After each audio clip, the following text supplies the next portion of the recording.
होते ही जो है संध्या वंदन इत्यादि करके गोकर्ण जी ब्राह्मणों की मंडली को बुलाए और उन लोगों से, ब्राह्मणों से जो है उन्होंने पूछा, ब्राह्मणों ने पूछा पूछा जो है, तो ब्राह्मणों ने जो है इसका जवाब नहीं दिया। बोले नहीं पता है, आप अपने हिसाब से इसको खोजिए, ऐसा कोई विधान हमारे संज्ञान में नहीं है।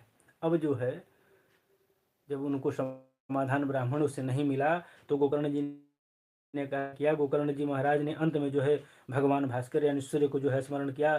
तो भ्यम नमो जगत साक्षिन ब्रूहि में मुक्ति हेतुकम।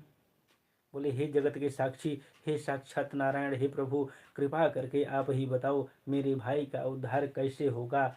प्रार्थना सुनते ही सूर्य भगवान ने जो है दिव्य वाणी से आश्वासन दिया, क्या, श्रीमद्भागवतान मुक्ति सप्ताहम वाचनम कुरु।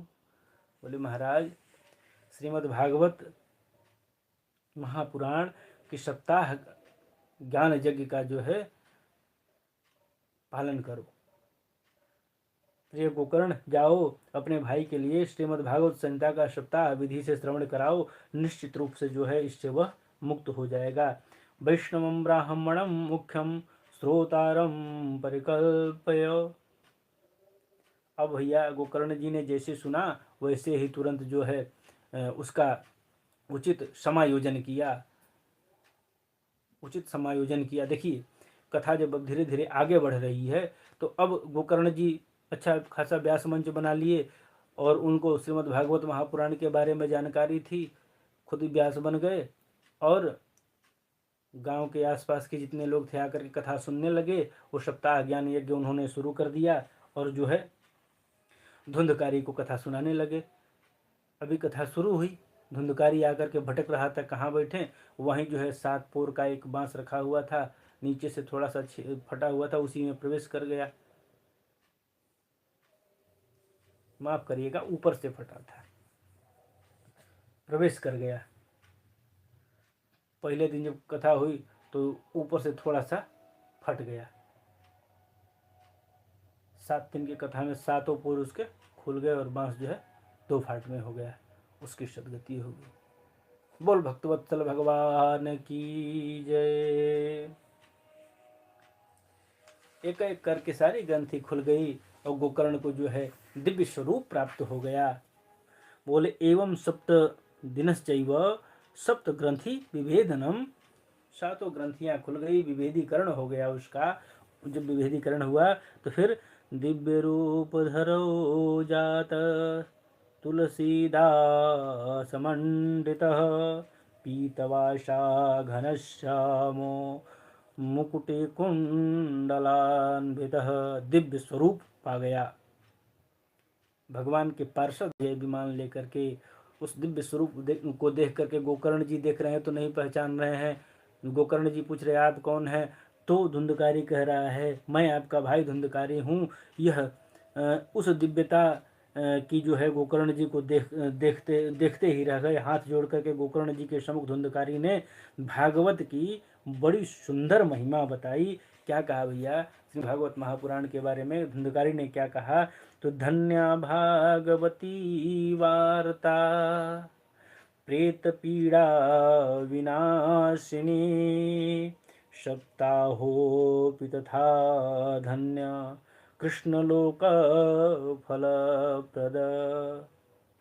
भैया धन्य है श्रीमद् भागवत की कथा, जिसने मुझ जैसे पतित प्रेतात्मा को भी जो है परम पुनीत बना दिया। अरे सब प्रकार से जो है सब प्रकार के पापों का शमन करने की क्षमता श्रीमद् भागवत महापुराण में है। इस कथा में भला कौन अवगाहन नहीं करना चाहेगा।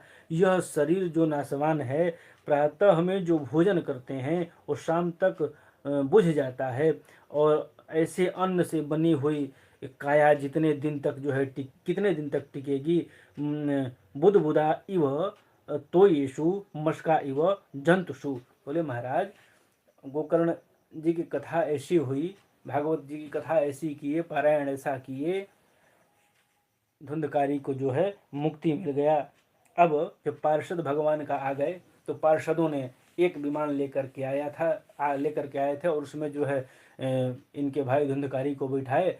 तो गोकर्ण जी ने रोका, बोला रुको भाई, थोड़ा हमको बताओ, कथा तो यहाँ इतने लोग सुने, कथा का प्रभाव तो सबके ऊपर पड़ना चाहिए, सबने सुना है, ये केवल धुंधकारी ही क्यों इस विमान में बैठ के जाएगा। अब अत्रैव बहवो सन्ति श्रोतारो मम निर्मला, अनीतानि विमानानि न तेषां यत्कुप्त युगपत्कृत। अब बोले महाराज, जैसे हजारों श्रोताओं के बराबर कथामृत पान किया है, तो आपने सबके लिए विमान प्रकट क्यों नहीं कराया? इतने लोग बैठ कर के कथा सुने, सबके लिए विमान प्रकट होना चाहिए। तो पार्षदों ने जवाब दिया कि भैया, श्रवणस्य विभेदेन फल भेदे संस्थित, श्रवणं तो कृतं सर्वं तथा मननं कृतं, फल भेद सतो जातो भवनादपि मानद। बोले महाराज, जो कथामृत करना चाहिए, जो कथामृत का पान करना चाहिए, वह केवल जो है धुंधकारी ने ही किया था। कुछ लोग तो समय पास करने के लिए कथा में आते हैं, कुछ लोग जो है छिद्रान्वेषण करने आते हैं, तो कोई जो है व्यवहार निभाने आता है। छिद्रान्वेषण क्या, हम चल रहे हैं, जैसे मान लीजिए हमारी कथा चल रही है, हमारी कथा नहीं, ठाकुर जी की कथा, माफ़ करिएगा, श्रीमद् भागवत महापुराण के ठाकुर जी कथा चल रही है, तो तमाम ऐसे लोग होंगे जो देख रहे होंगे, कहेंगे आप में ये कमी है, आप बहुत तेज बोलते हैं, थोड़ा धीरे बोलिए। कोई कहेगा कि आपका सेटअप सही नहीं है, सही आ नहीं रहा है, आपको बैकग्राउंड पीछे बड़ा बढ़िया लगाना चाहिए।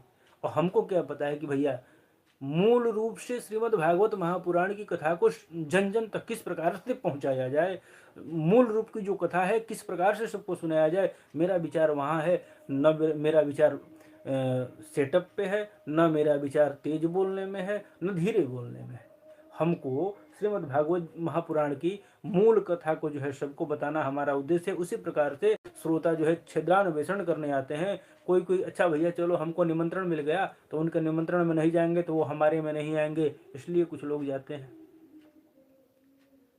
कुछ लोग भीड़ देखने जाते हैं। तो आपकी कथा में बहुतायत लोग ऐसे ही आए थे, श्रोता तो केवल जो है धुंधकारी ही था, इसलिए धुंधकारी ही जाएगा। आत्मकल्याण की भावना से कथामृत पान करते हैं, निश्चित रूप से जो है उनका कल्याण होता है। पर यह भावना केवल धुंधकारी में थी। सब पार्षद अब जो है सब पार्षद विमान को लेकर के धुंधकारी को लेकर के चले गए।